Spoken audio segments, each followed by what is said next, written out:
पण एकदा का कॉन्ट्रॅक्टची एक्सपायरी डेट झाली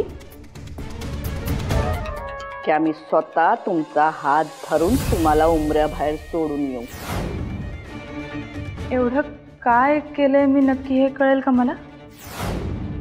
कुठं गेला होता तुम्ही? आईला सोडायला गेले होते माझ्या. ह्यात काय चुकलं?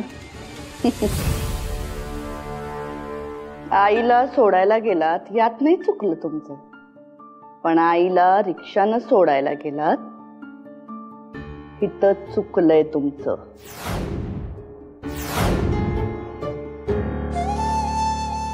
तुमच्यासाठी ही रोजची गोष्ट असेल, पण मक्तेदारांच्या सुनेला साजिशी नाही. म्हणजे जखम झालीये तुमच्या हाताला. जखम जरी छोटी असली ना तरी जखमी अवस्थेत मक्तेदारांच्या सुनबाई रिक्षातून वणवण फिरतायत याची बातमी मोठी होऊ शकते.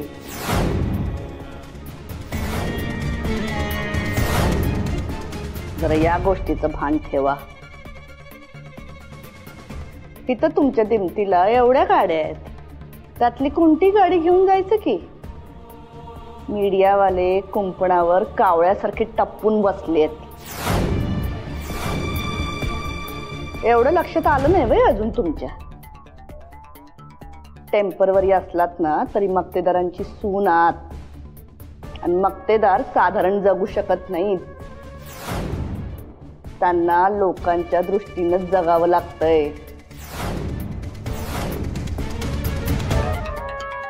त्यामुळे सांगतोय,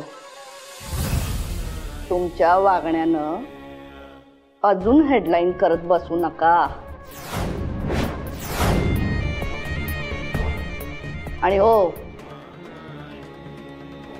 तेज प्रतापांना वाचवण्यासाठी वार स्वतःवर झेललात हे बघितलं आम्ही, लक्षात आहे आमच्या.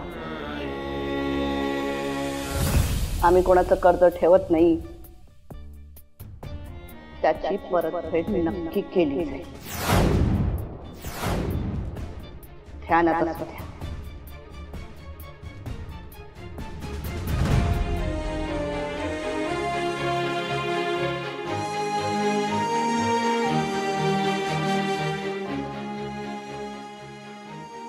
बेसिकली मक्तेदारांनी रिक्षाने जायचं नाही.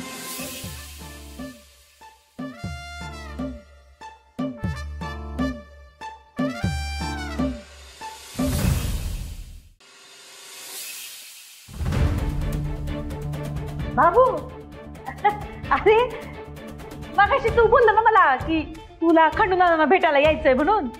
मग माझ्या लक्षात आलं हे तुपे आहेत ना, ते अण्णांचे जुने मित्र आहेत. मग म्हटलं आपणच जावं.